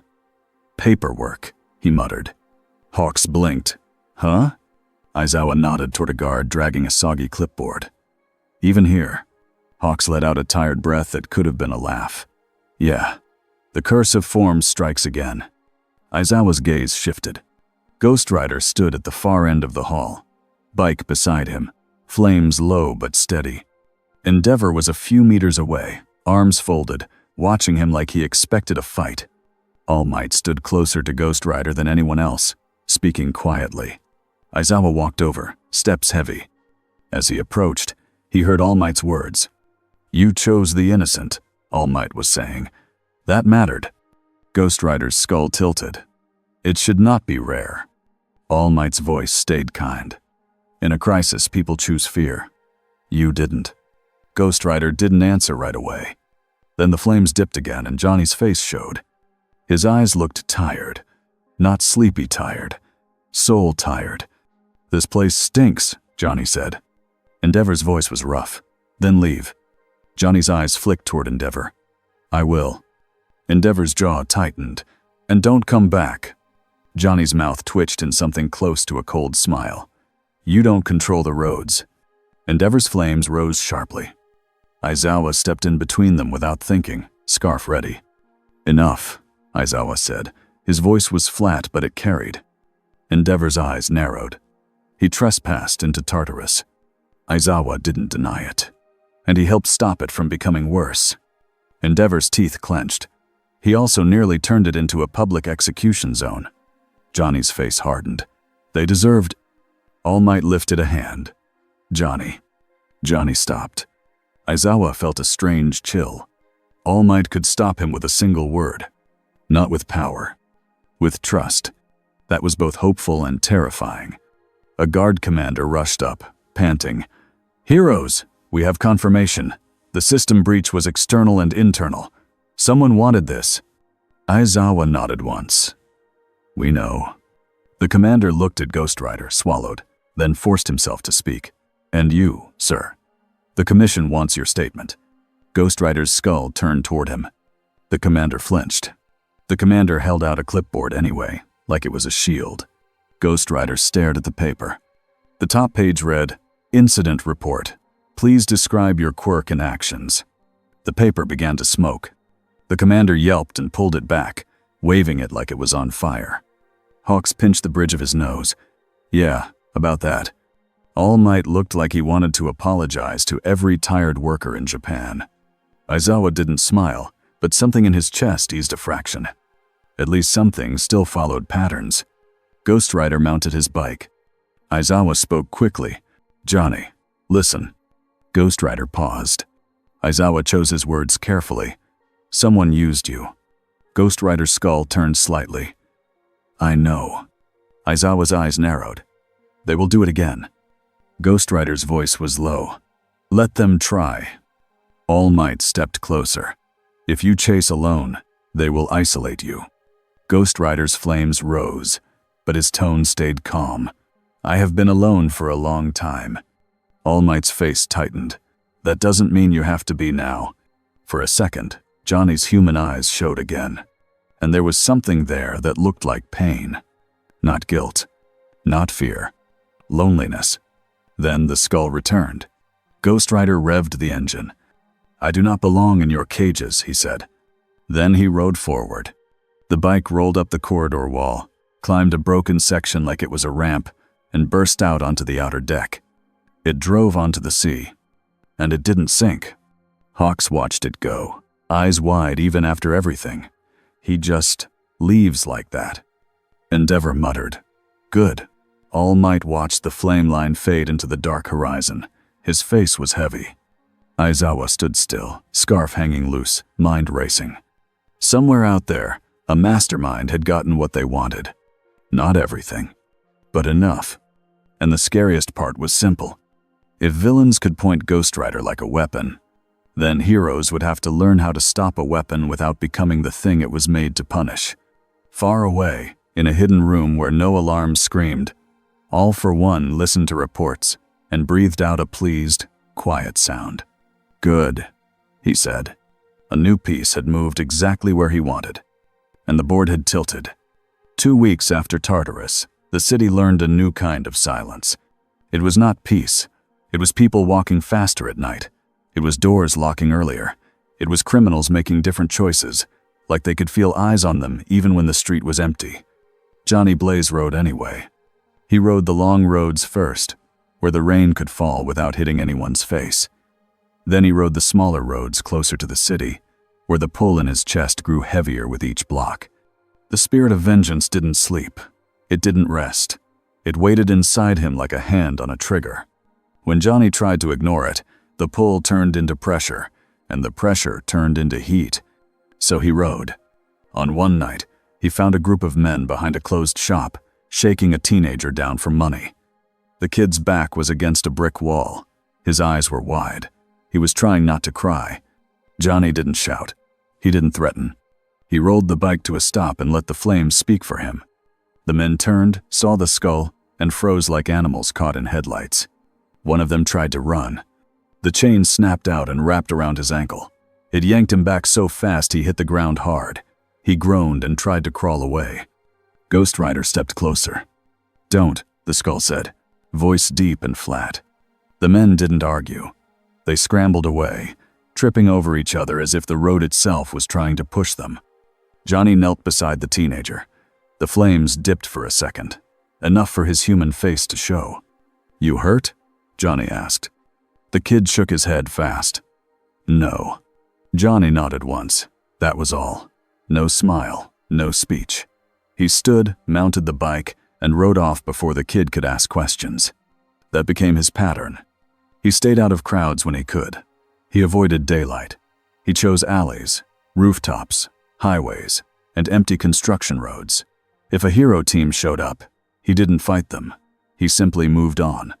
But the city never fully relaxed, because the public still wanted answers, and the Hero Public Safety Commission wanted control.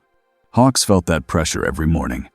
He stood in meetings where adults in suits talked about unknown entities and public confidence, like people were numbers that could be pushed around. A commission official slid a new file across the table. The cover read, "Non-Quirk Anomaly Incident Management." Hawks stared at it. "You made a new folder category." "Yes," the official said, "since he does not fit existing forms." Hawks flipped it open. There were new boxes. Nature of ability. Supernatural. Unknown.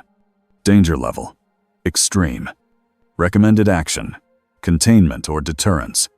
There was still a line for signature. Hawks looked up slowly. "You still want a signature?" The official's voice was cold. "We want accountability." Hawks leaned back in his chair. His smile came out on reflex, but it was thin.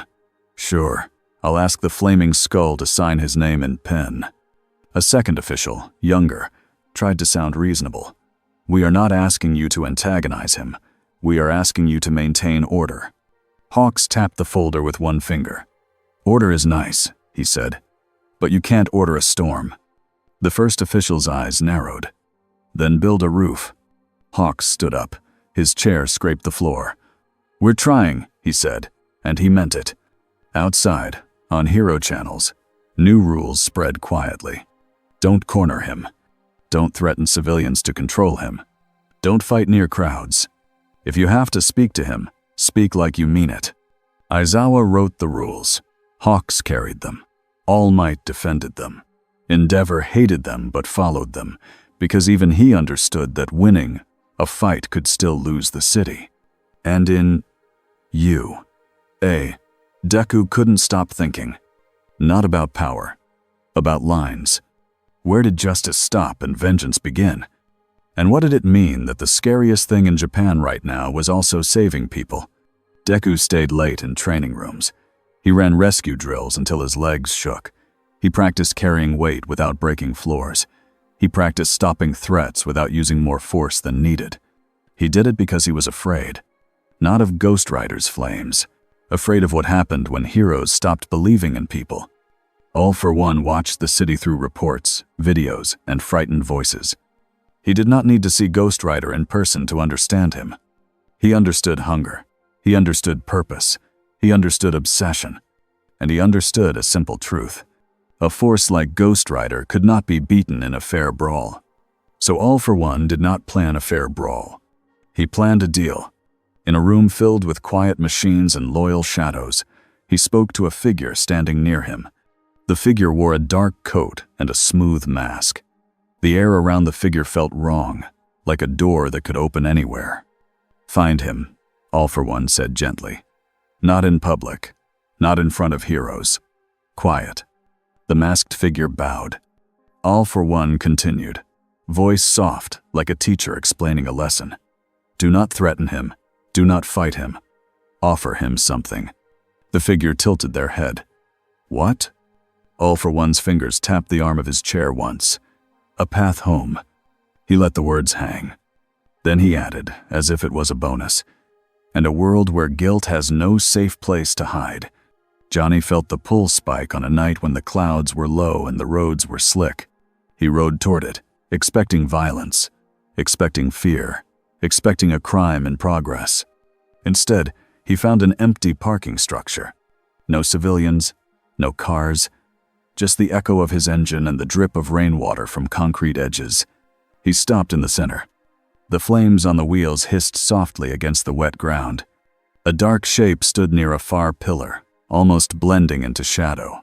The shape didn't move like a person walking. It moved like a doorway waiting to open.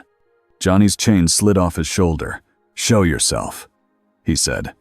The shape stepped forward. A ripple opened beside it, like the air folded. The opening was black and smooth, like a hole cut clean through reality. Johnny's skull turned slightly. His flames steadied. He didn't fear portals. He knew what crossing felt like. The masked figure spoke in a calm voice. "My master wishes to speak." Johnny's voice dropped. "I don't take orders." The figure didn't argue. "Not orders. An offer." Johnny didn't move closer. "Speak." The masked figure lifted one hand, palm up, like it was presenting a gift. "The tear that brought you here," the figure said, "can be made again." Johnny's flames flared higher for a brief second. Then they settled, controlled. "You can send me back." "Yes," the figure said. Johnny's skull tilted. "What's the price?" The figure's head turned slightly, as if listening to someone not in the room. "Help us break this hero society," it said. "Expose the rot. Punish the ones who hide behind licenses." Johnny's chain tightened. "You want me to burn heroes?" The figure's voice stayed smooth. "If they are guilty." Johnny took one slow step forward, heat rolling off him. "You don't care about guilt," he said. "You care about collapse." The masked figure didn't deny it. It only repeated, "A path home." Johnny's chest ached, sharp and sudden. Home meant the curse might end. Home meant unfinished business.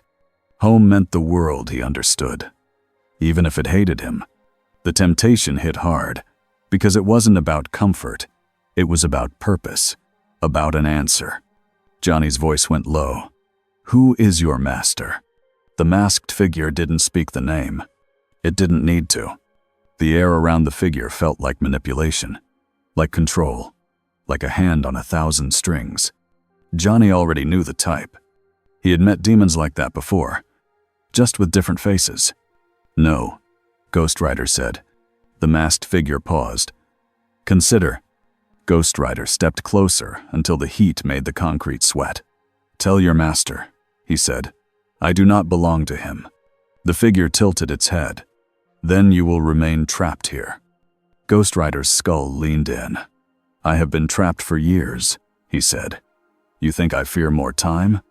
The masked figure opened the portal wider. The black surface shimmered like calm water.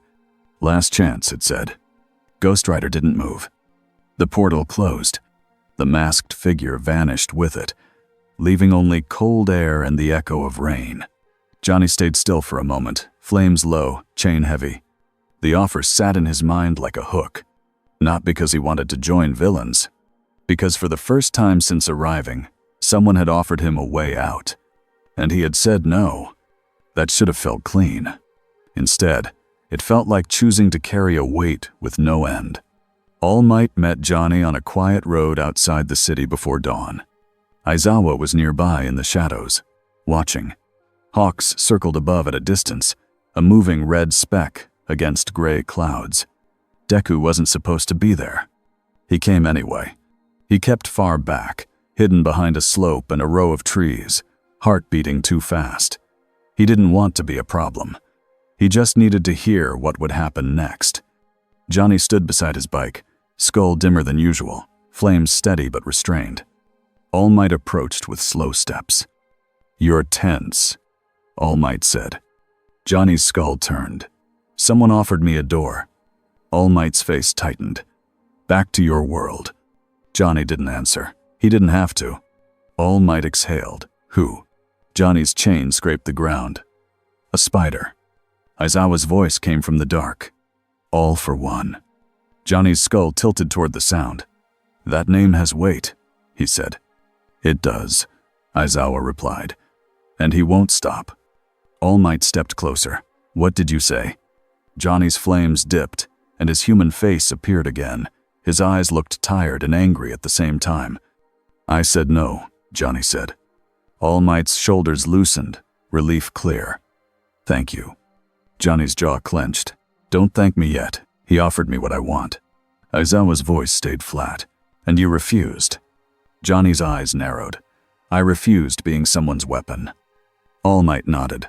"That's the right choice." Johnny looked away toward the city. "Is it?" he asked. His voice was quiet now. Not threatening, not judging, just honest. "This world cages monsters," Johnny said. "It calls that justice. It calls that mercy. But mercy without change is just delay." All Might didn't flinch. "We don't excuse evil," he said. "We stop it. Then we give people a chance to become better." Johnny's face hardened. "And if they don't?" "Then we stop them again," All Might said. "As many times as it takes." Johnny's mouth twitched. "That's a long war." All Might's voice turned softer. "Being a hero is a long war." From behind the trees, Deku's hands clenched. He stepped forward before he could talk himself out of it. "All Might," he called. All Might turned, surprised. Aizawa's eyes sharpened. Deku walked into view, keeping his distance. He bowed quickly. "I'm sorry. I know I wasn't supposed to." Aizawa's scarf lifted slightly like it wanted to grab him, then fell. "Midoriya," Aizawa said, voice dangerous. "Why are you here?" Deku swallowed. "Because I needed to understand." Johnny's eyes turned to him. Not the skull. The man. Deku felt the heat and forced himself not to step back. "You're afraid of me," Johnny said. Deku shook his head, then corrected himself. "I'm careful," he said. "But I'm also afraid of what happens if we treat you like an enemy." Johnny stared. "Smart kid." Deku's voice shook, but he kept going. "If you burn the system down, who saves the people inside it?" Johnny didn't answer right away. The question hit the core of the problem. Not rules, not power, people. All Might watched Johnny closely. Aizawa did too. Johnny's flames dipped and rose again, like he was fighting himself. I don't want to burn the innocent, Johnny said finally. Deku nodded. Then please, don't let villains use you. Johnny's eyes narrowed. They tried. Aizawa's voice cut in. They will try again, in a bigger way. Hawks landed quietly nearby, rain rolling off his feathers. He's right, Hawks said. We got movement. AFO's people are setting something up. All Might's posture hardened. Where? Hawks's eyes flicked to his phone. Warehouse District. They're pulling emergency responders away with fake calls. They want a gap in hero coverage. Aizawa's gaze turned cold. A staged crisis. Hawks nodded. And if the flaming skull shows up and does what the public fears? All Might finished the thought. They'll turn him into the villain on camera. Johnny's jaw tightened. So he wants me to lose control. Aizawa nodded. He wants us to fight you while he moves. Johnny's chain shifted. Then we don't give him that. All Might looked at Johnny. Will you work with us, just this once? Not as a licensed hero, as an ally. Johnny's skull returned fully, flames brightening with purpose. I will protect the innocent, Ghost Rider said. That is all. Hawks muttered, good enough. Aizawa glanced at Deku. You stay out of this. Deku's heart sank. But Aizawa's eyes were sharp. This is pro level. You help by not getting targeted. Deku nodded, disappointed but understanding. All Might's voice softened to Deku. Go back to you. Young Midoriya. Trust us. Deku turned to leave, then stopped and looked back at Johnny one last time. Johnny didn't move, but for a second, the heat felt less like danger and more like a wall against the dark. The warehouse district smelled like salt, oil, and wet rust. Rain fell in sheets. Lights from cranes and security posts glowed in the fog. A group of villains waited inside a long warehouse with open bays. They weren't the loud kind. They were the kind who set traps. Cameras were set in corners, pointed at the open space. Someone wanted footage. A man with a radio whispered, "He'll come. The rider always comes." Another villain, face hidden, answered, "And heroes will come too. We just need them to see him do it." Outside, a fake emergency siren blared from a stolen vehicle, adding confusion to the night. All for One wasn't there in person. He didn't need to be. He had built the scene like a stage. He had set the lights. Now he waited for the actors to arrive. The first to appear was Ghost Rider. His bike rolled into the open yard between warehouses, flames cutting clean lines through rain. He didn't stop in the middle.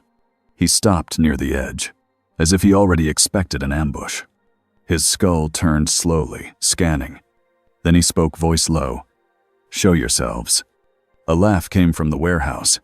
A group stepped out, hands raised in mock surrender.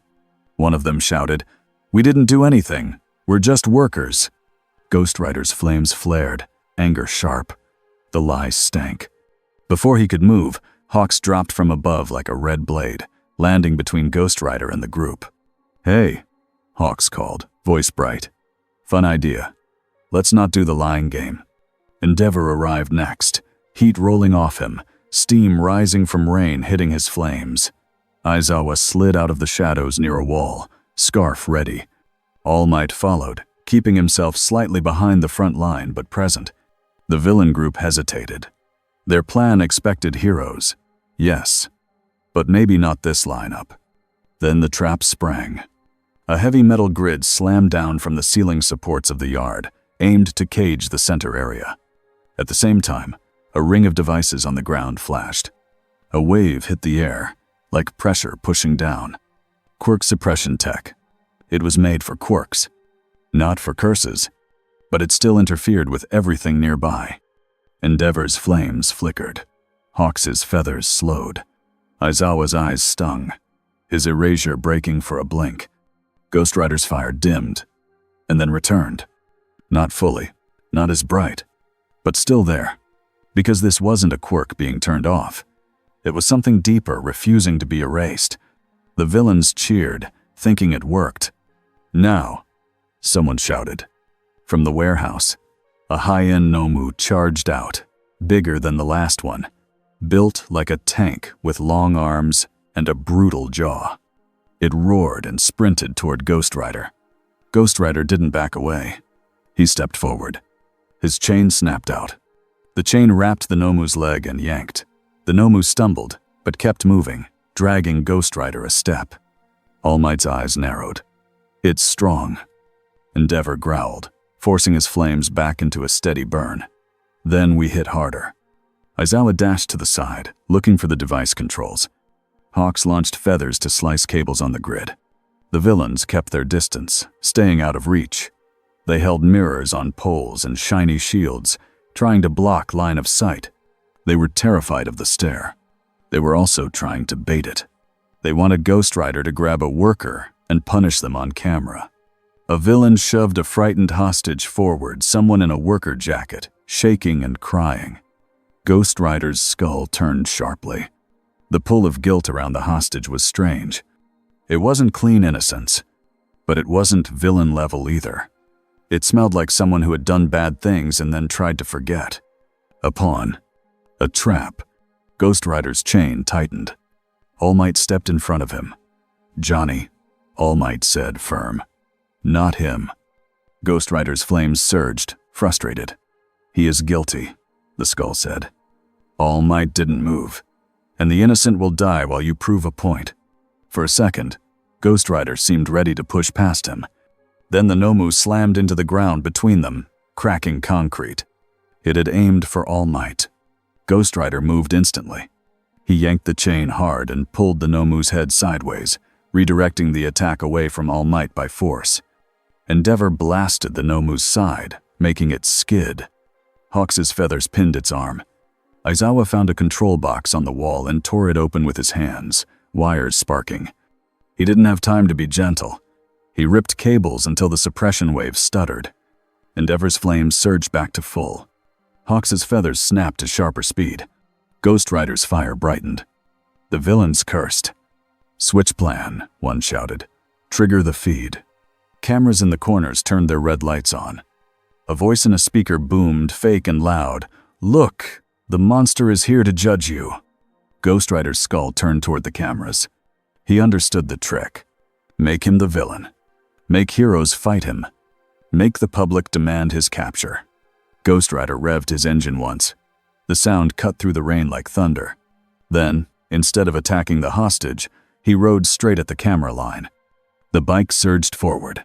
The wheels threw hellfire across the wet ground, not spreading into a wildfire, but drawing a burning circle that cut off the villain's escape path.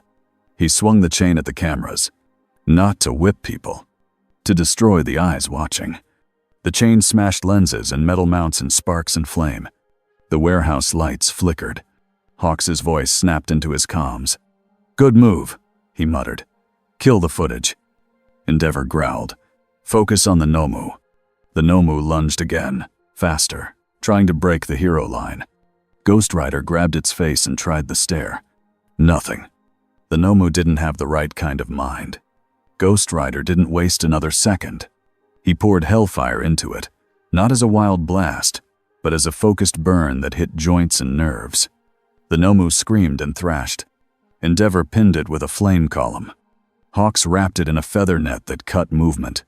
Aizawa, eyes burning, erased what he could erase, weakening its bursts of speed.